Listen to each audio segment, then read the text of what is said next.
London, and the library of my club towards the end of an afternoon in late November.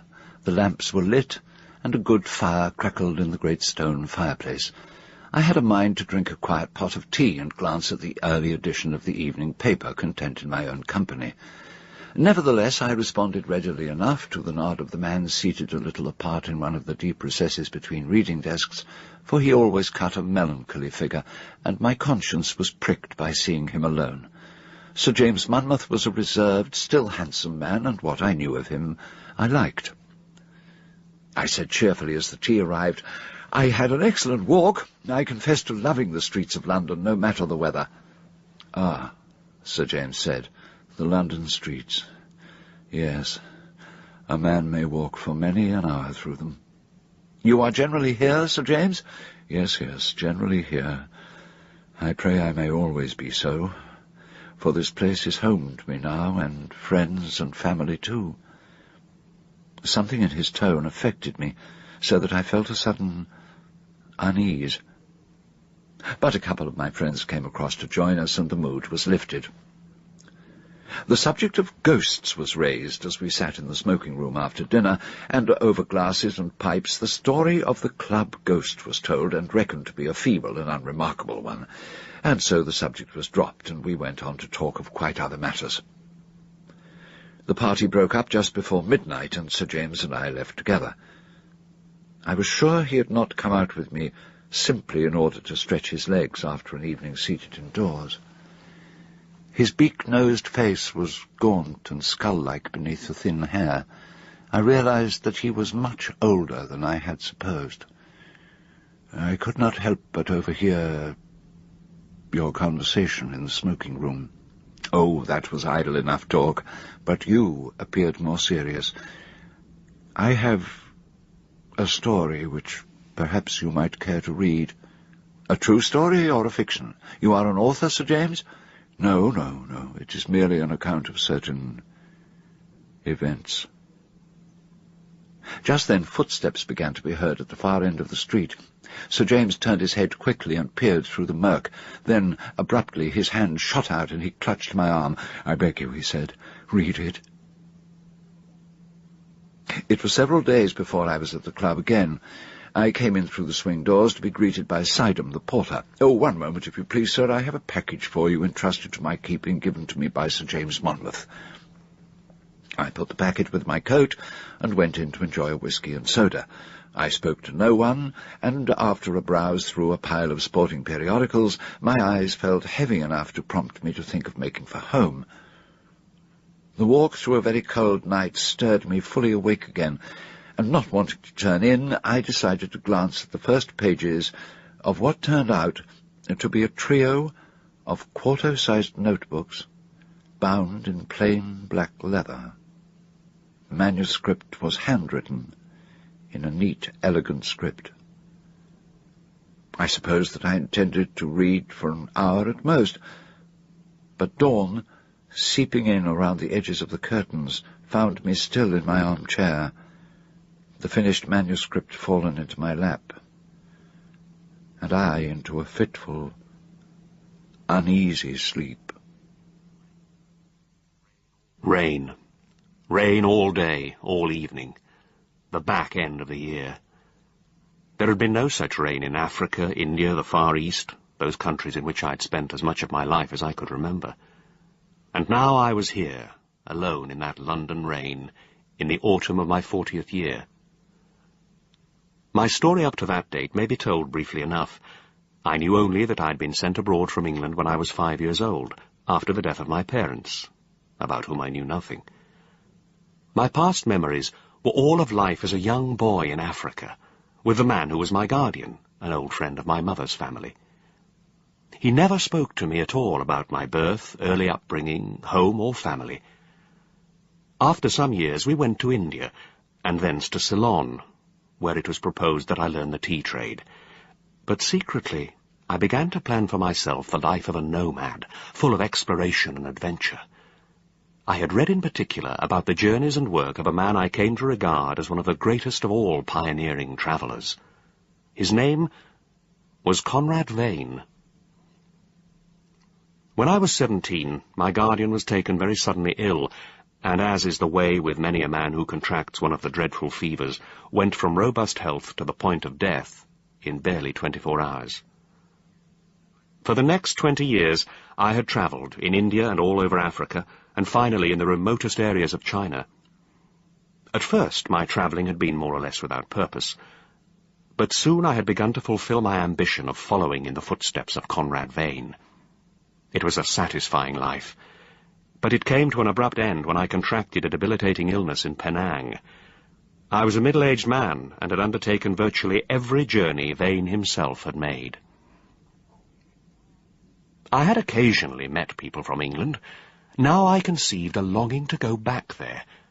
Above all, I wanted to discover more about the early life of Conrad Vane, before he had embarked upon his travels and begun to write about them, and I had some idea of paying my eventual tribute to him in a book.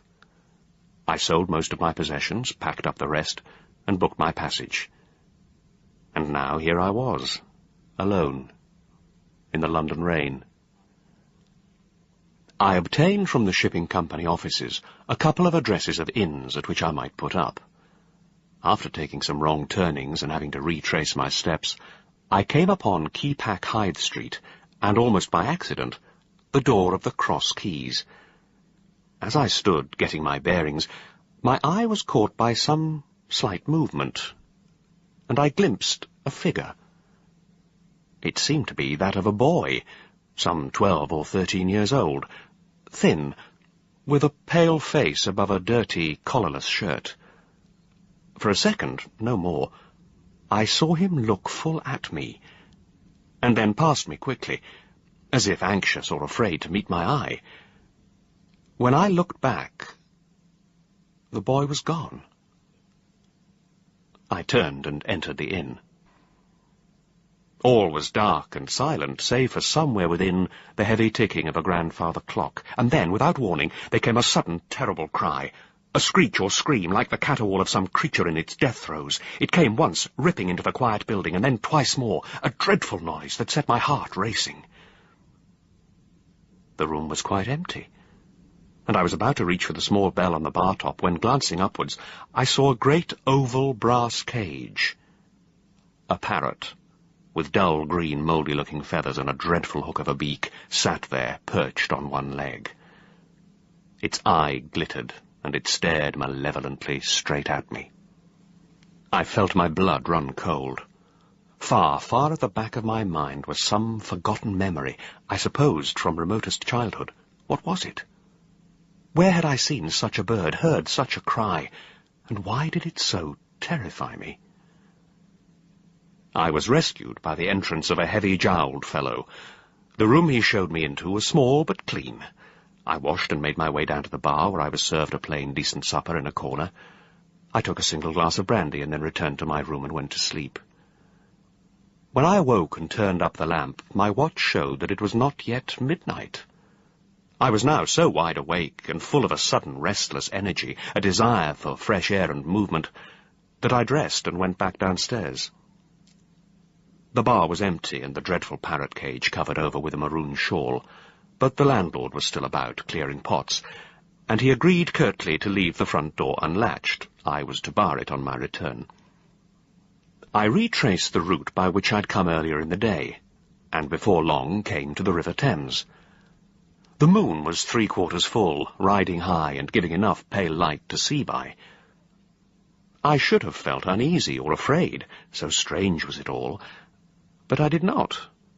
I had the odd sensation that I was following after someone, or that I was in quest of something, and very close to finding it around the next corner, or the next.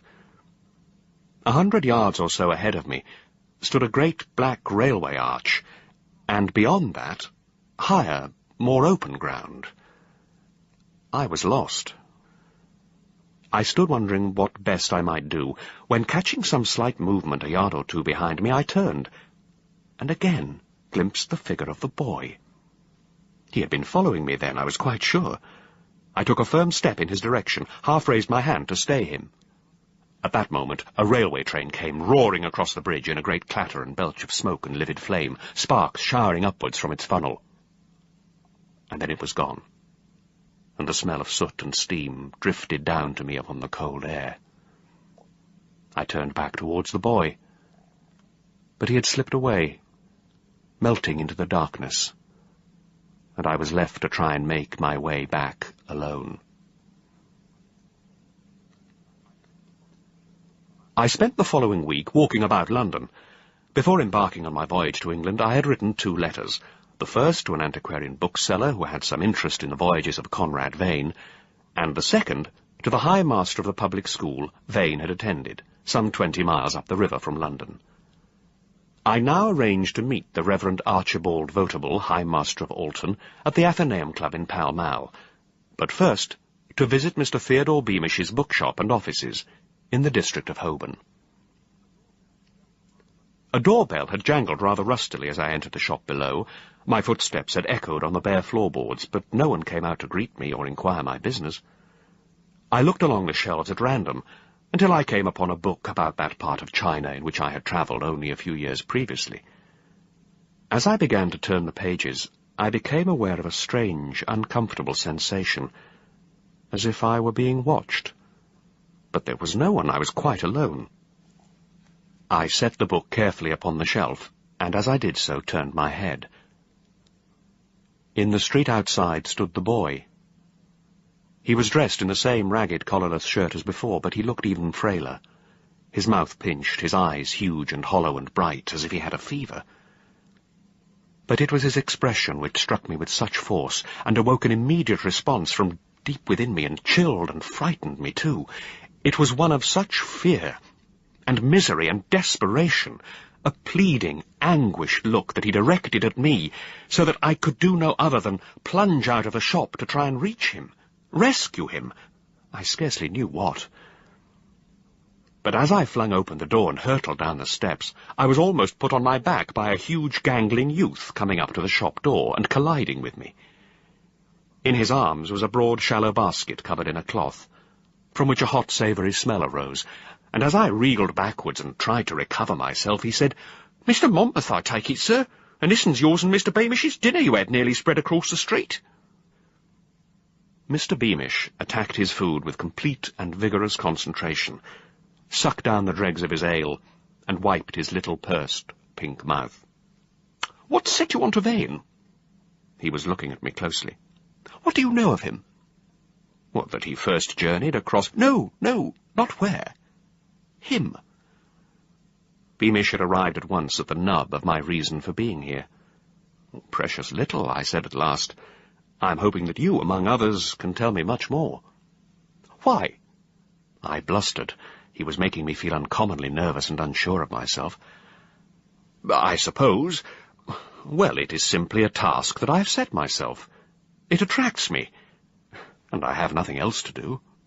"Then you should make it your business to find something. Leave be, Mr. James Monmouth. That's my advice to you. Leave be. You've travelled, you're safely returned, your luck held. Don't tempt fate." "Fate? How, here in England, in the safety of this snug little island?" "Here," he said, "here will be the most perilous of all. It is evil of which I speak, Monmouth, wickedness, things best left concealed, undisturbed.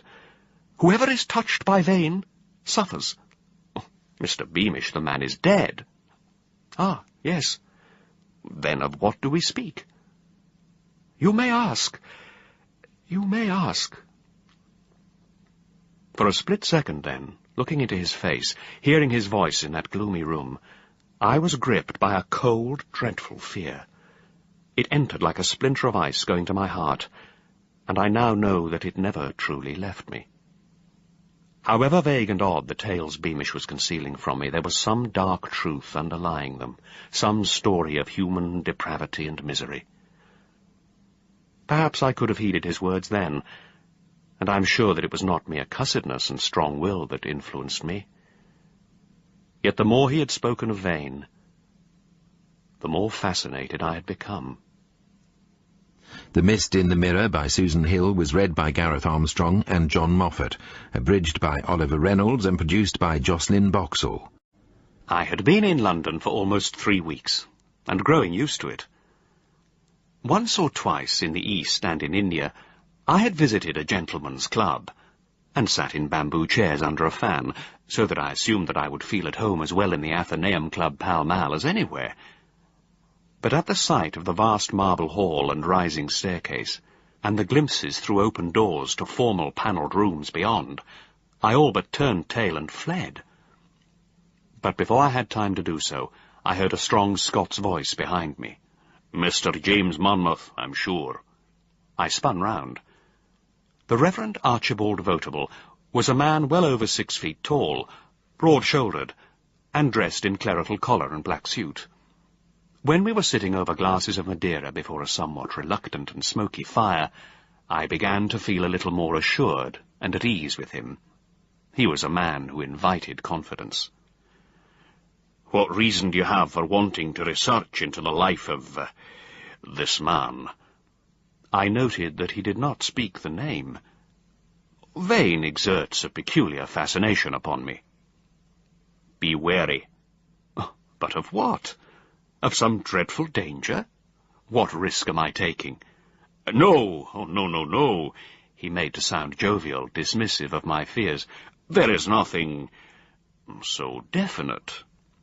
"Then why make mention of it at all? Why warn me?"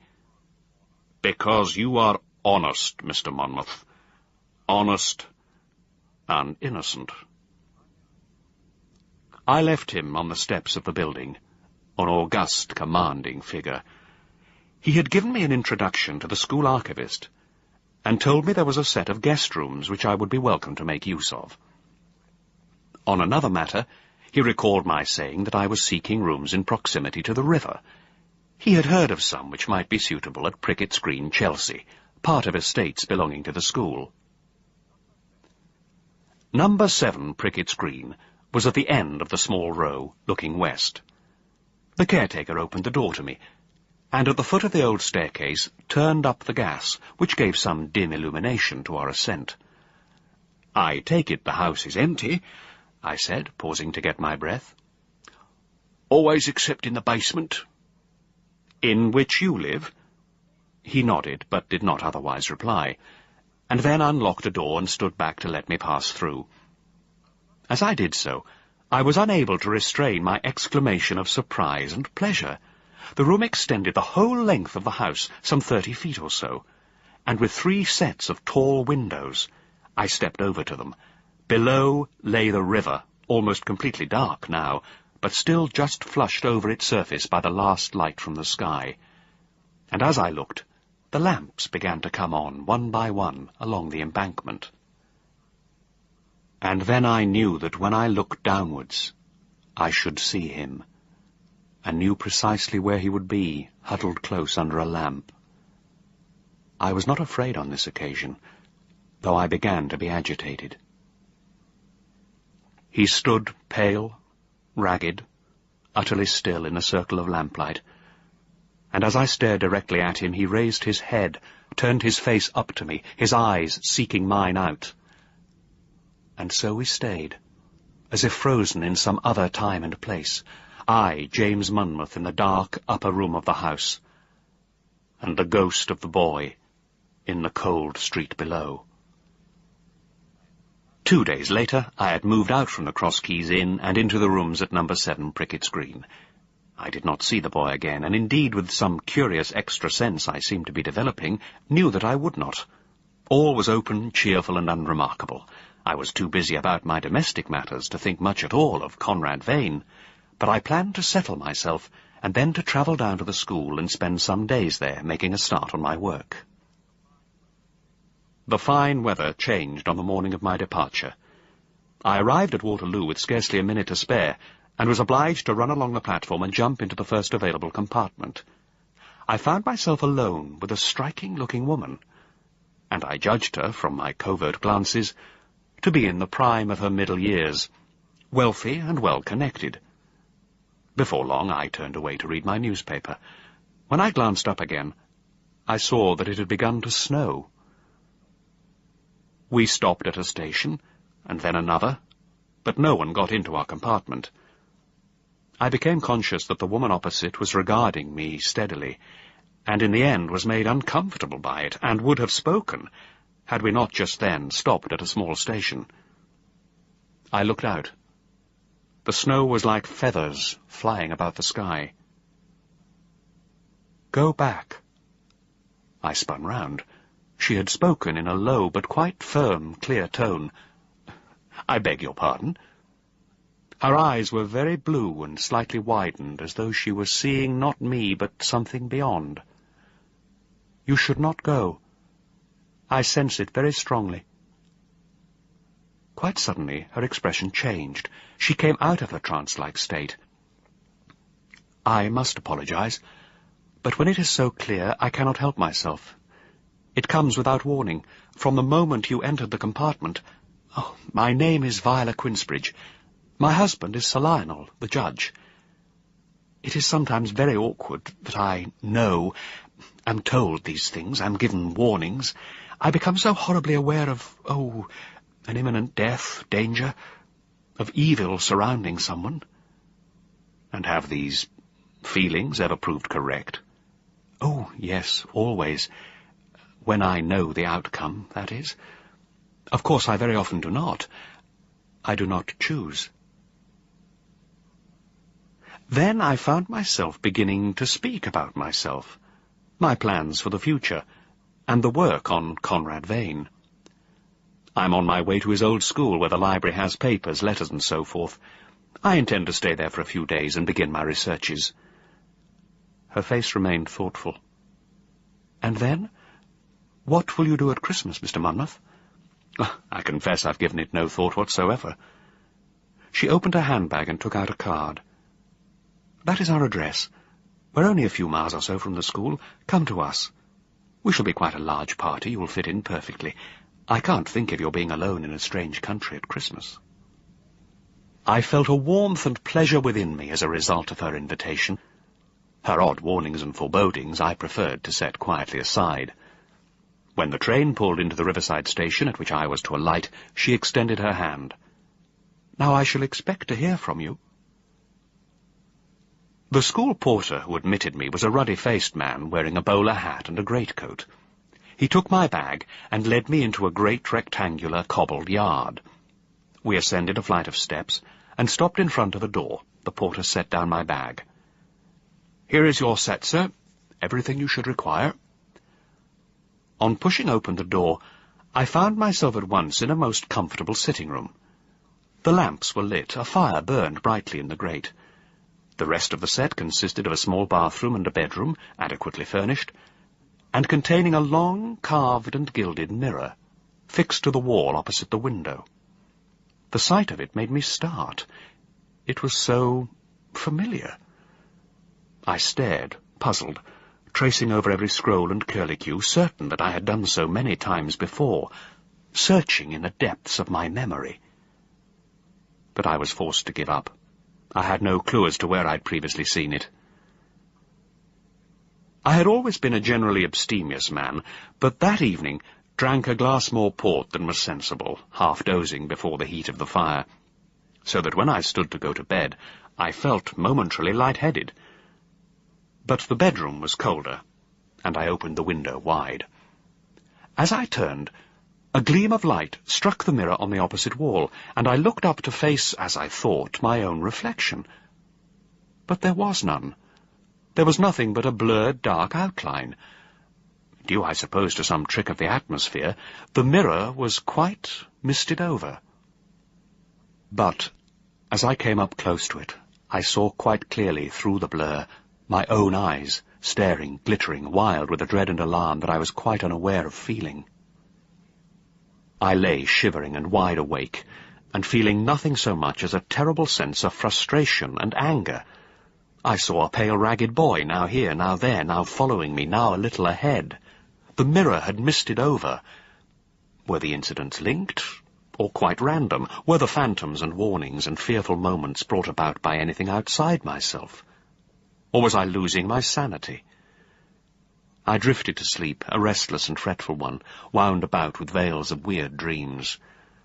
When I awoke, I was certain that a singing or crying had filled the room, or filled my head. But there was only a sweet and peaceful stillness and silence, and beyond the half-drawn curtains, the falling snow. The clock chimed 2. My mouth was dry, my throat sore. I wanted water, and knew that I would not easily sleep again. I went into the sitting-room. There was still a glow in the heart of the fire.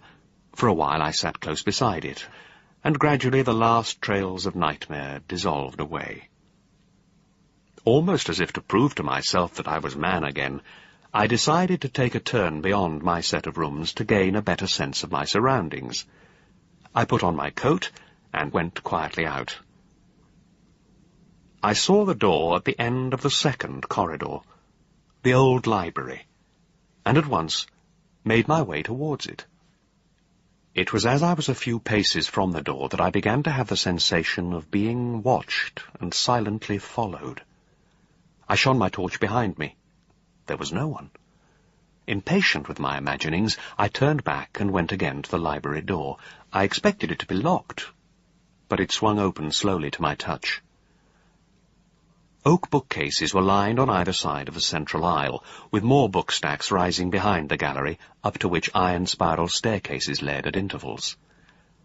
It was as I approached the last few bays that I heard what at first I took to be the soft closing of the door at the far end of the room, but which went on, even and regular, like the breathing of someone asleep, a sighing that seemed to come out of the air above my head. I glanced up at the gallery. Someone was there, I was certain of it. The wood creaked. I was as far from my way of escape as I could have been, trapped alone in this empty place with whom? What? With nothing, I said aloud, nothing, and went to the spiral staircase and began to climb.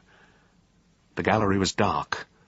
The soft breathing came again in the darkness just ahead of me. I wanted to run, but could not, and knew that this was what was intended, that I should be terrified by nothing, by my own fears, by soft breathing, by the very atmosphere which threatened me. As I returned to the corridor, closing the door of the library behind me, I caught sight of a light moving about irregularly on the opposite side, and as I rounded the corner I glimpsed a dark-coated figure walking slowly and holding up a lantern. The porter, I supposed, on his rounds, and felt a wave of relief so great that it all but felled me and took my breath, and I was forced to lean against the wall. He had gone off through the baize door before I reached the bend in the corridor. I saw no more of his flickering light. All was quiet. And then I heard something else. It came from behind another door, an oak one set well back into the wall, with a green curtain pulled half across and partially concealing it. What I heard was a boy weeping. It was a sound so desolate and of such loneliness and despair that I felt outrage and anger and the urge to rescue him. But the door was bolted and barred. I could not break my way in to reach him, but there was surely someone who would. The lodge was in darkness. I knocked urgently on the door, but then turned away and looked about me, trying to plan which way I should go. I had not paused to ask who the boy might be. I had only the urge to reach and comfort him, rescue him from I knew not what. I heard a bolt being drawn in the door behind me, and turning, saw that the light had come on in the lodge. I stared.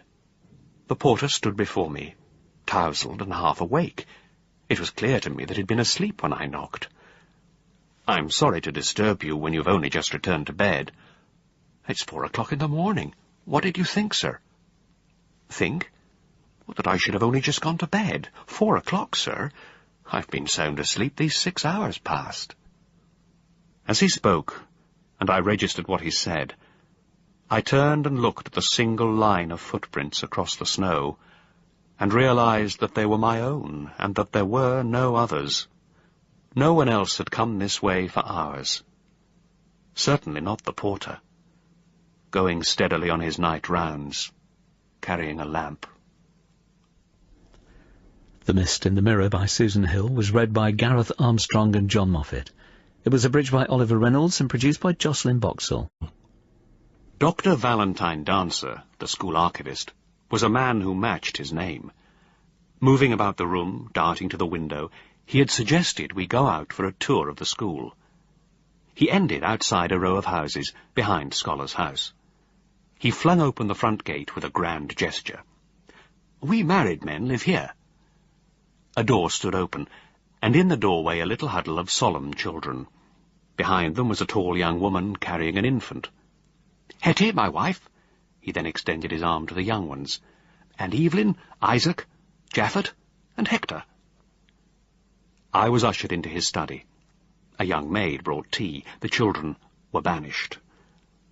Books lined the walls. His desk was piled high with papers.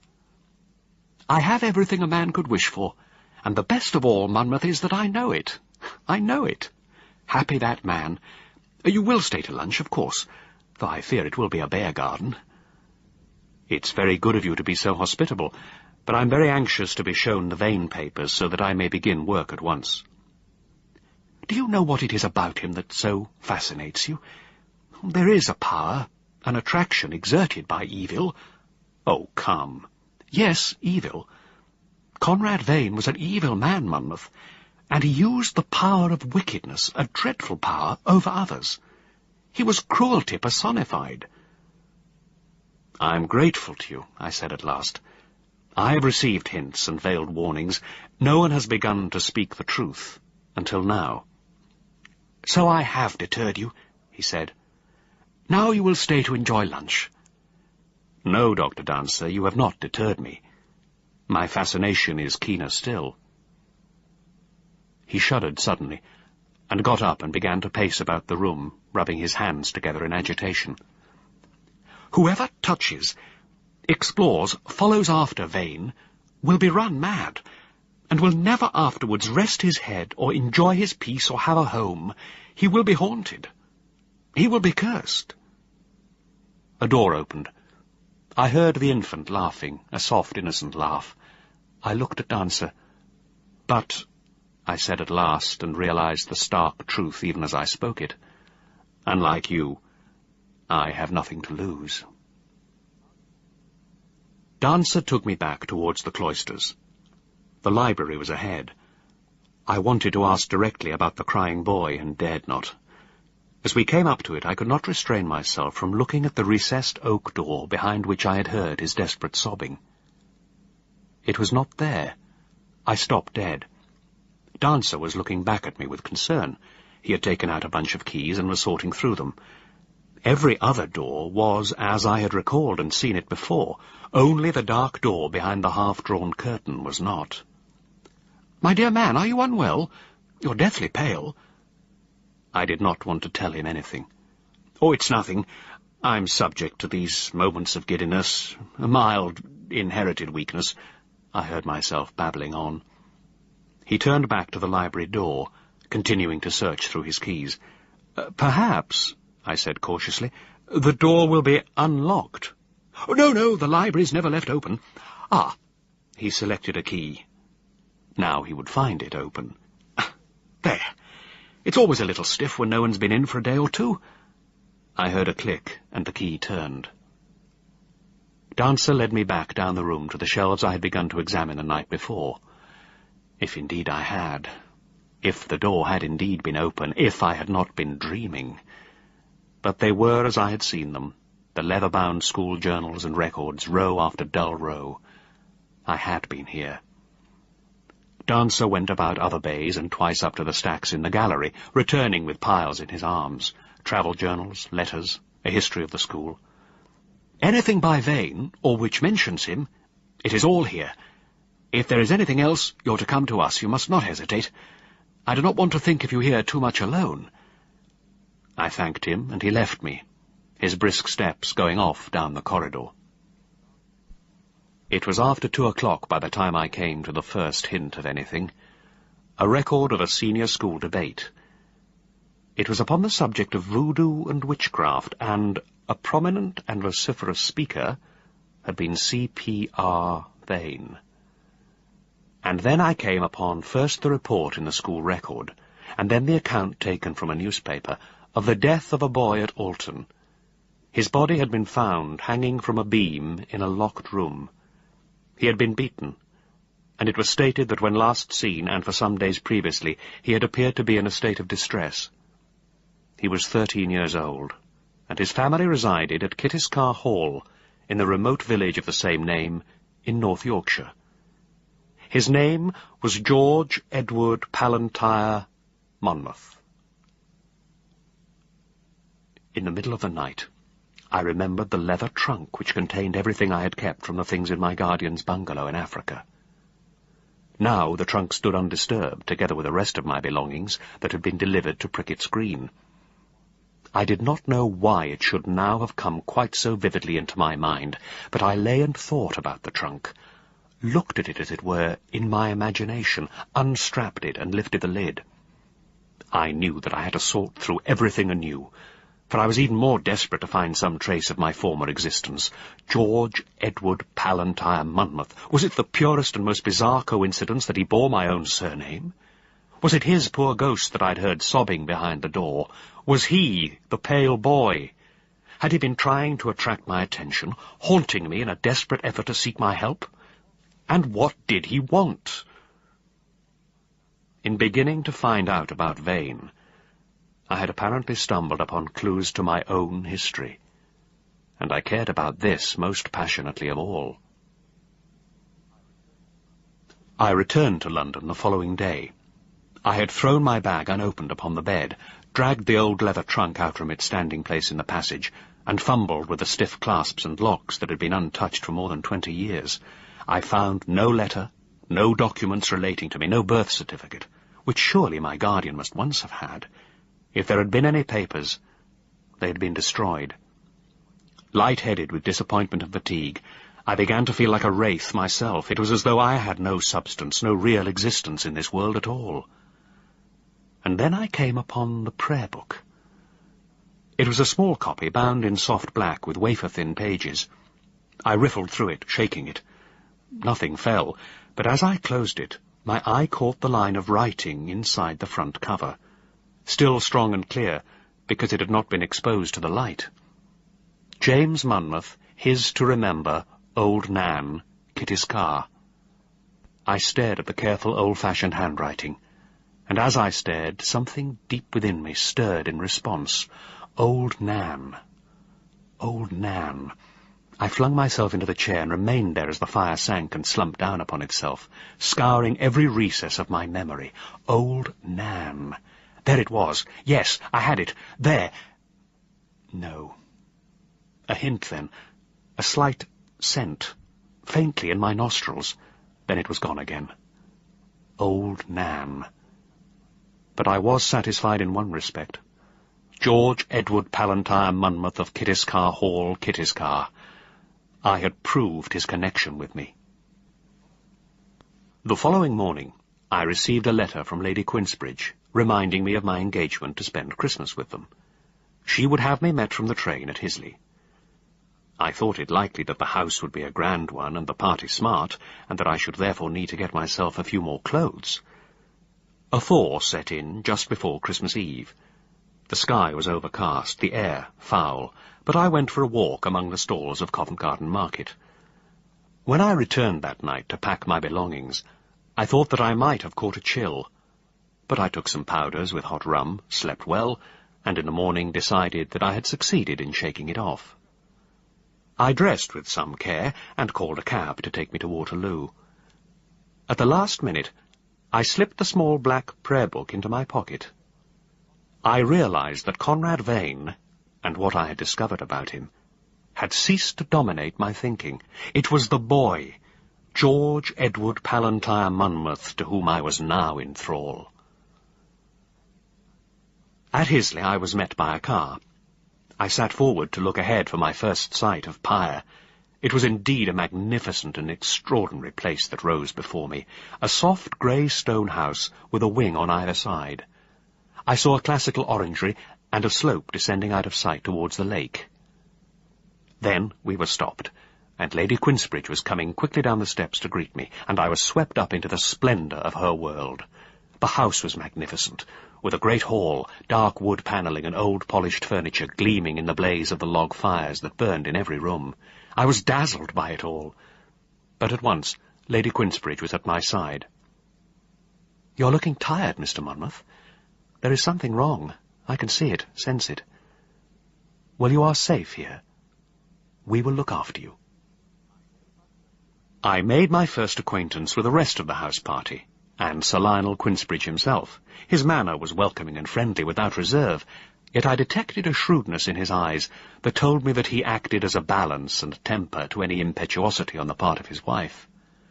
The house and estate, he told me almost at once, had come to them through his wife's family. Lady Quinsbridge was a woman of substantial means. It was as enjoyable and impressive an evening as I had ever spent in my life, the food excellent, the atmosphere convivial and festive. So thoroughly was I swept up into the company that I was able to ignore any reminders that I was unwell. From time to time during dinner I had felt my skin burn. At others I longed to creep close to the fire, and alone in my room gave way to a shivering fit, and dosed myself with whisky before getting gratefully into my bed. At last, though still feeling ill, I fell into a peaceful sleep, and awoke, weak but in some measure restored, to the sound of the bells of Christmas morning. Just after 10 I went down. In the hall, Weston the butler met me, and told me that the party had gone to church. "There is a good fire in the morning-room, sir, and you will find old Mr. Quinsbridge there." I went across the hall to the morning-room, and beside the fire, settled so deep in a wing chair that at first I did not see he was there at all, was the gentleman I took to be old Mr. Quinsbridge. "Take a seat, my dear sir, take a seat." His eyes were huge and alert, gleaming from out of the parchment-coloured skull. His long legs stuck out from beneath the rug, and together with his stick-like arms and etiolated neck, they gave him the appearance of a grasshopper, folded up into the chair. I went to shake the hand he extended to me. It was like shaking a bunch of long, thin bones. "Take a seat, sir. It is Christmas Day. This is my son's house, Lionel. He's my only son, though I had others." I saw that his eyes were closed. He seemed to have gone instantly to sleep. I waited, wondering what to do. He awoke again as abruptly as he had slept. Monmouth, I knew a Monmouth where. Did I wonder, Monmouth." "If you were to remember anything, I should like to hear it." He shuffled a little, rummaged his legs about. "It is Christmas Day." "I am particularly anxious to discover anything about my family," I said. "I am certain there must be those who remember, who can give me some clue as to my parentage." "All dead," he said. "I am 94. His eyes were closing again. He muttered my name in a vague, puzzled way once or twice, and then slept. I sat on, opposite to him, my head aching, turning over what he had said. Sir Lionel had been at Alton. If old Mr. Quinsbridge had been at the school, surely he would have been almost a contemporary of Vane, and therefore also of George Edward Palantyre Monmouth of Kittisgar. I wanted to shake him roughly to wake him, question him, force him to remember. But I could no more have broken into his sleep than into that of a baby. In the peace and quietness of that calm room, I too closed my eyes and slept a little, like another old tired man, and woke with some embarrassment as Lady Quinsbridge came in to find us, followed by the rest of the party. And so we began to celebrate Christmas, I doing my best to conceal my increasing fever and sickness. I succeeded until evening, when I collapsed again, this time more seriously. A doctor was sent for, and for many days I was wretchedly ill, tossing with a fever and blinding headache, slipping down into the dark, swirling waters of delirium time and time again, unsure even who or where I was. I had been sleeping on and off for days. My sense of time had become blurred, but I remembered coming down the stairs for the first time since I'd been taken ill, on Christmas Day. Even that small effort had exhausted me, but the doctor who'd been attending me insisted I was ready to make the first move out of the sick room. At his invitation, I took to spending the evenings in Sir Lionel's study, a shabby, comfortable room, book-lined with deep armchairs, and the old black Labrador Fenny stretched out on the hearthrug. Here, as we drank a glass of whisky, our talk ranged over my travels, and those countries I'd come to know so well. It was Sir Lionel, who suggested that I should begin making a formal plan of work. "Stay here with us for another week or two. Your strength has been greatly depleted. Why not get into some routine of work? Divide up your life and your travels. Take each part separately. Retrace your steps, and remember everything you can. You must not let it all go to waste." And so I began, on the following morning. I took down the World Atlas at first, and sat looking through it, setting down places and dates, going over routes and listing them. And as I did so, I remembered faces, buildings, even talk. My past was not lost to me, and in retrieving it I began to recover my youth and some of the sense of my own identity, which I had lost since arriving in England.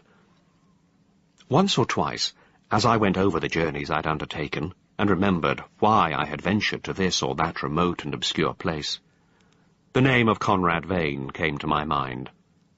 But I turned away from it, for now I was myself, James Monmouth. These had been my journeys, and the story I intended to tell was mine alone. I had been at work for a week, when several friends and neighbours came to dine, and in the course of the general conversation, a colleague of Sir Lionel's happened to mention a journey he had taken north the previous autumn. It was far from our usual beat, but I must admit that we had a superb day's shooting in glorious country. I defy anyone to paint me a grander prospect than the countryside spread out below Rook's Crag, looking over to Kittiscar. My fork clattered onto my plate. Kittiscar? Lady Quinsbridge put her hand on my arm. Kittiscar, I beg you to tell me about it, to describe it. Tell me anything. I almost got to my feet then. I must know. We were seated around the table after the ladies had retired. The man who had spoken was the lean, sharp-featured lawyer, Crawford Maythorne. It is rugged, fell country, with rounded hills and gentle slopes, shelving down to small villages. I tell you, to sit up there and watch the shadows chasing one another over the open hills, to see the sunlight catching on clusters of slate roofs far below, and hear nothing but the wind keening and the bleating of the sheep. He shook his head. I listened, seated tense and straight in my chair. He had described a countryside I knew. As he spoke, I felt sure that it was familiar, and I had been there, seen these things.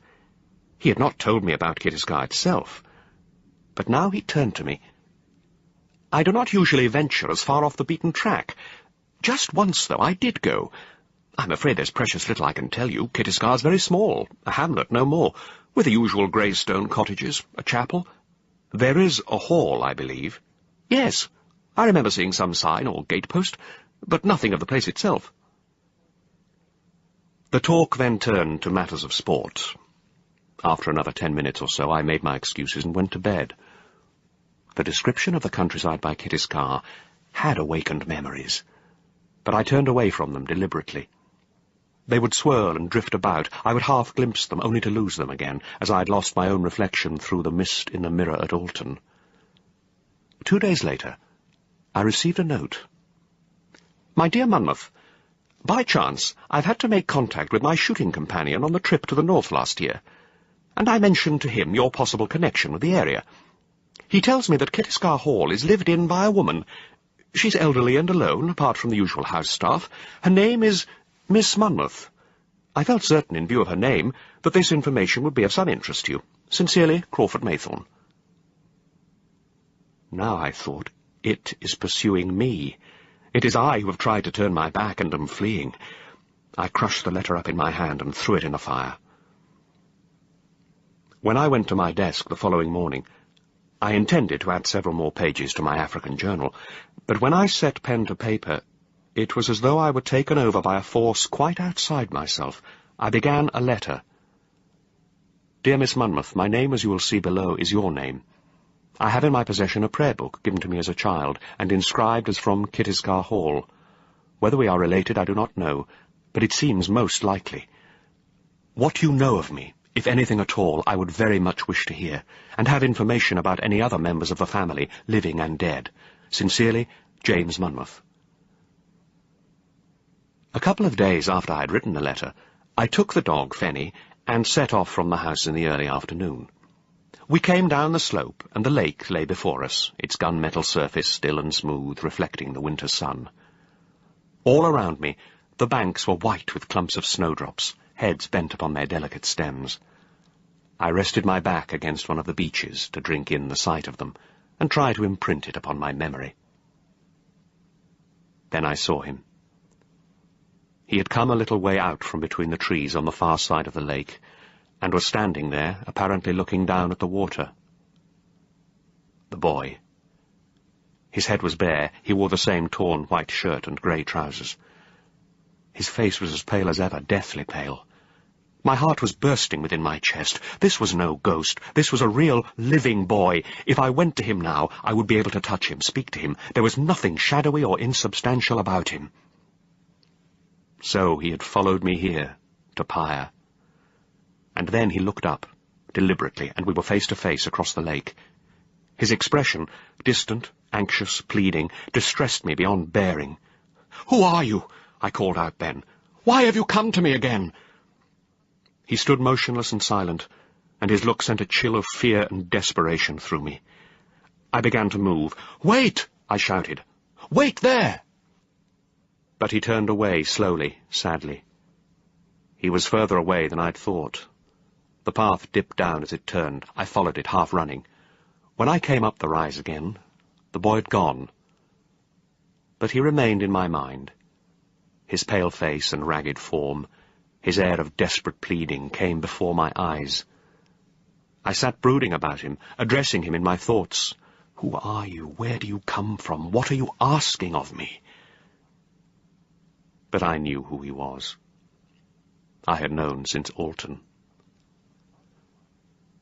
After a quiet dinner, I asked for the fire to be made up in the library and settled down at my desk. I became deeply immersed in a particular account of a journey I'd made into the tribal heartland of Kenya. I wrote until my wrist ached and I was forced to set down my pen. The fire was smoking unpleasantly.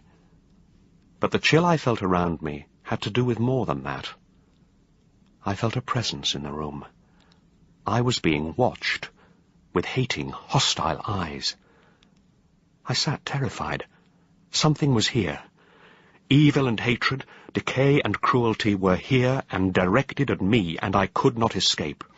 I could neither move nor speak. It was as though I had been gripped by complete paralysis of the will and body, taken by an unseen, unknown presence and force. But it was not silent. I realized that now.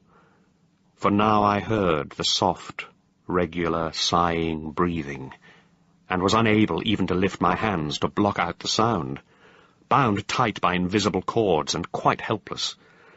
I did not faint or cry out. I did nothing except close my eyes and wait, completely possessed by fear and by the presence in the room.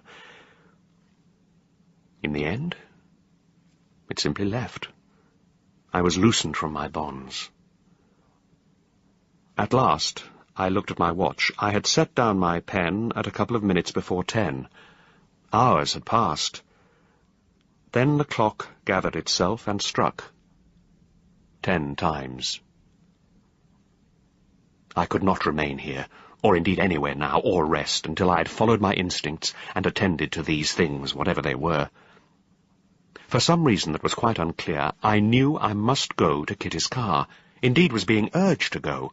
I had an inner conviction that I had once belonged there, and perhaps still did so.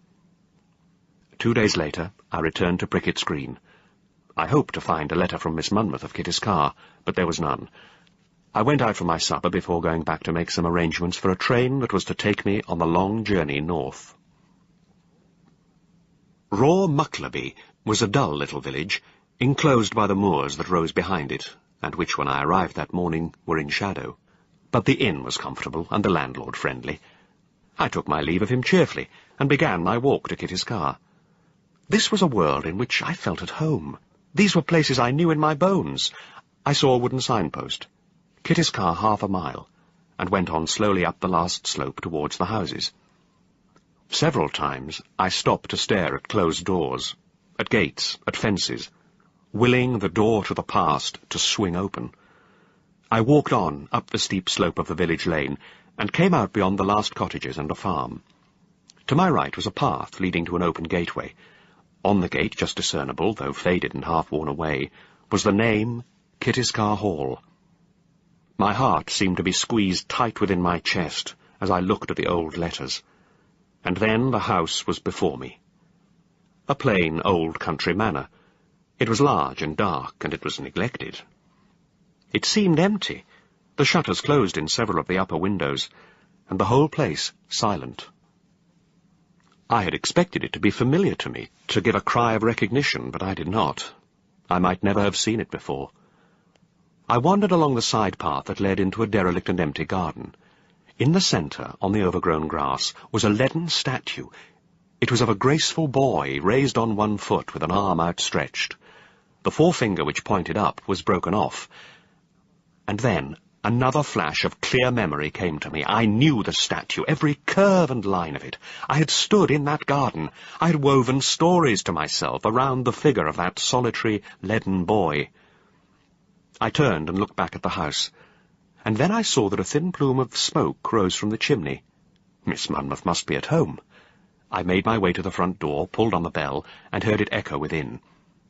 I rang again, and eventually heard footsteps and the sound of bolts being drawn back. I stood my ground, but with rising apprehension, and the door of Kittiscar Hall was opened. I said, "I have come to see Miss Monmouth." She nodded, and moved back to indicate, in silence, that I should step into the hall. I stared in wonder at the heavy tapestries covering the stone walls, and the dark pictures that loomed above me, at the oak doors and uneven flagged floor, the huge hearth with a coat of arms carved over it. And as I stood there, the gate swung wide at last, and the past came flooding towards me like a river, so that I almost drowned in it. I was a small boy again, standing here, gazing about me in awe and apprehension, and clutching onto old Nan's hand. "If you'd like to come this way and wait a few minutes, I will take you up directly." The woman was whey-faced and soft-voiced, without the local accent. She'd seemed unsurprised by my appearance. It was likely that Miss Monmouth had spoken of my letter. The woman returned after some while, and gestured towards the dark staircase. We reached the landing and turned, our steps sounding hollow on the bare oak boards, until we stopped outside a door. So, now I was at last to see Miss Monmouth, my only living relative. My mouth was dry, my heart beating hard in my chest. It was a bedroom, long and low-ceilinged. I hesitated, unable to see into the gloom, but the woman stepped across to the windows and folded the shutter back. Then she left the room, and I was alone with my relative. A carved oak bed stood opposite to me, without curtains or pillows, and I went forward quietly, preparing my first gentle greeting. She wore a bone-coloured cotton gown, and her grey hair was pulled back from her forehead, and dressed in a thin little plait which rested in the crook of her neck. Her arms were folded, hands together on top of one another. Her eyes were closed, her skin was dull and waxen. Miss Monmouth was dead, and I, the visitor, had been allowed to view her corpse, and pay it my first and last respects. In panic, I looked up from the dreadful still figure laid out before me, and my eyes found the wall behind the bed. On it was an elaborately carved mirror, with faded and cracked gilding, and dark streaked glass, the exact counterpart of the mirror that had been hanging in the bedroom at Alton, and as I stared into it, my own face, pale and with terrified, haunted eyes, looked back at me, dimly, through a grey, swirling mist. Gareth Armstrong and John Moffat were reading The Mist in the Mirror by Susan Hill. It was abridged by Oliver Reynolds and produced by Jocelyn Boxall. Miss Monmouth's funeral was a plain affair, in a neat, well-kept little church. I exchanged some friendly words with the officiating clergyman, an old retired canon who had, he said, visited my relative occasionally in the past few years. "And now," I said, "I hope you will visit me." He frowned, as if he had not understood. "I am Miss Monmouth's heir, the only member of the family left, or so I suppose. I shall return to London to clear my belongings and some few business matters there, but then I shall return and take over Kittiscar Hall." The man was looking distraught, his mouth working as if he were desperately trying to nerve himself to speak. "Think hard, Mr. Monmouth. Think it over most carefully, I urge you. It is a lonely life here. Surely London will stimulate you more." London holds no interest at all for me. I have come home, and here I shall stay. I proffered my hand. My own grip was firm.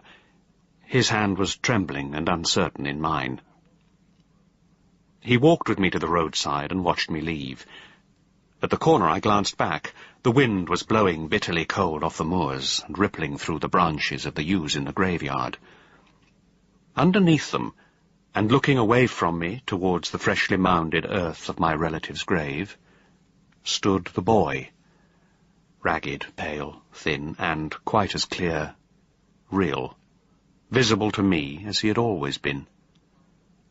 I averted my head before he could turn to look at me, and quickened my step away from the place. Shortly after 3 that afternoon, I decided to go up again to Kitty's car to look over the hall and begin to familiarize myself with it.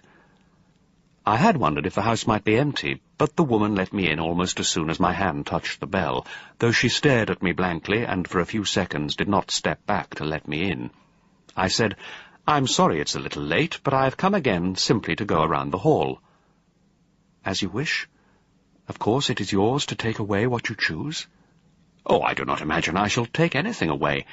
I shall leave all the furnishings as they are, and I have little of my own to bring." She continued to stare at me, but now a look of almost horror crossed her features.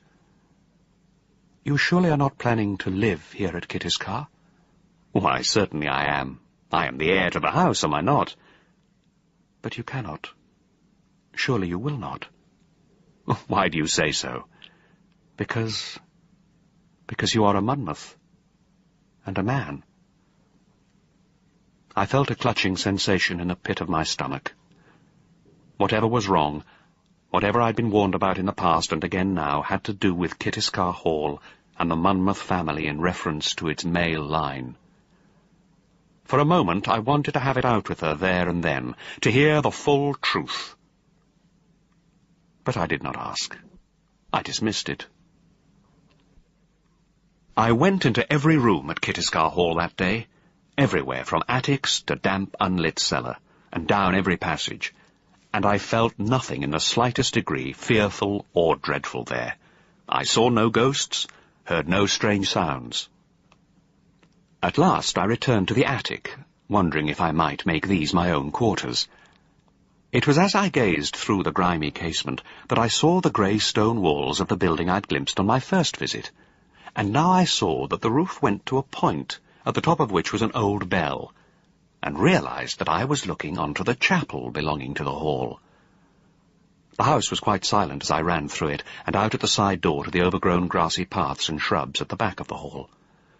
Then I came out into a small clearing, and the chapel was immediately in front of me, dark, still and silent, grim in the last of the light.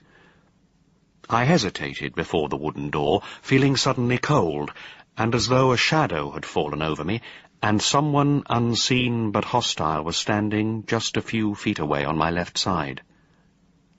But I steeled myself, summoning up every ounce of resolution I possessed. At last, taking a deep breath and muttering an impulsive prayer for protection, I put my hand to the iron ring that served as a handle. It turned easily. I hesitated before pushing open the wooden door. It was the smell that struck me first, a sour, penetrating smell of cold, damp stone and earth. The floor was cracked and sinking, and here and there bare earth showed through. The walls were stained with damp and mould, the pews unsteady, and in front of the altar the remains of a cloth that almost rotted away. Then I saw that the stones at my feet were engraved. Here lies Joshua Monmouth, born 1583, died 1613. Here lieth Digby Monmouth and his sons. Here lies, here lies, here lies. I traced out every name. My ancestors were at my feet, how many of them I could not tell. Then I came to a last stone, close to the steps, and bending down, for it was growing darker now, traced with my finger the outline of the words, "Here lies George Edward Palantyre Monmouth." I stood. Every tomb of every Monmouth of Kittiscar, every male, for there was no woman buried here. And then my eye was caught by a plaque let into the wall, altogether more elaborate and flourishing in style. I went closer and read it. This memorial erected to Conrad Vane of Kittiskar, Imperator. As I stood, trembling before it, horrified, confused, and yet somehow at last in dawning understanding, I heard a sound, and turning, saw the door of the chapel which I had left open begin slowly, softly to close. I ran to it, reached out and grabbed the handle, but rattle it, twist and turn and wrench it as I might, it would not yield to me. The door was not only closed, but locked, and I locked in by it, trapped in the darkening, empty chapel. I waited, trying to calm myself and to order my thoughts. Outside the door I had sensed a watcher, a presence at my shoulder. Now I felt it again, a looming, malevolent presence that had lured me here where I was intended finally to be. A Monmouth among others, long dead and buried and decayed. He was standing at the open entrance to the crypt. I saw him, shadowy, hunched close to the wall, his body half concealed by the dark, heavy clothes he wore, his face slightly averted. But I knew him for my tormentor and betrayer, as well as for the murderer of my young, innocent relative. And then I cried out, "What do you want? What do you want of me?" My voice rang round the stone walls and echoed mockingly back to me. And then I fell silent and bent forward, sobbing, my head in my hands, in fear and despair. When I'd gained control of myself again and raised my head, the place was pitch black and deathly silent. I peered forwards and saw nothing. Sat still, straining my ears, and heard nothing. He had gone. Then, from far away, from somewhere outside in the night, I heard the boy sobbing in all his young loneliness and anguish and despair, the same that I now felt. I had been lured to Kittiskar and to my inheritance, the last surviving male member of my family, and was no more intended to go free than my pale, tormented boy.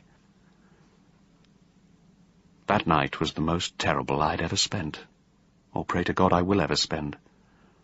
Waves of evil and malevolence crept towards me and receded again like waves of some sinister, silent sea. Again and again I returned to hammer and rattle and bang upon the door and wrench in rage and impotence at the handle, but it was immovable, as if it had been locked and rusted for centuries. How I clung to life I do not know. By dawn I was indeed half dead, half mad. If the canon had not ridden to seek me out, then I would have been very shortly beyond salvation. He found me, on that fresh, cold, dew-filled morning, crouched on the floor of the chapel, my arms crossed over my head like a terrified animal, after he had turned the handle of the chapel door, and finding it unlocked and easily opened at a touch, come cautiously in. It was many weeks before my mind began to heal, and even now, as I write this some 40 years later, I know the frailty of my sanity and health. I learned a very little more about Kittiskar and my family, and the curse that had been laid upon it centuries before by an ancestor of Conrad Vane, as evil as he, and upon whom he seems to have modelled himself. Kittiskar, the hall, the village, and the land around had been wrenched from my family. The Vanes had triumphed, and they had pursued and corrupted and hounded every male Monmouth, including my own father, as finally Conrad Vane had sought and lured and ensnared me, even from beyond the grave. All these things I learned or pieced together over many months, the canon being reluctant to tell what little he knew for fear of unhinging my mind again. He was a sterling friend to me. What strength and peace of mind I regained, and now possess, I owe to him and his unselfish, prayerful devotion. I was alive. The hauntings ceased altogether, and have never returned. I only worried from time to time about the boy, whose distress and grief I felt I had not assuaged, for all that he was now entirely absent and silent. But very gradually even he began to fade from the forefront of my mind, and at last I ceased to think of him. Eventually, I took up the study of law, and that has been my satisfactory profession these past years. I never married, and so I am the last of the Monmouths. The family dies when I die. The curse and the evil and the hauntings are certain to be at an end then, and the world a better place in the absence of us all. I am quite alone now. I have lived the last 40 years in fear, and never told it. Only now at the last I move to write this, and so lift the burden from my back and lay it down. But I was surely not meant to live so long, nor ever in such comparative safety and contentment as have been granted to me, and for which I heartily thank God. Sir James Monmouth's story remained vividly in my mind for the whole of the day after I had sat up reading it.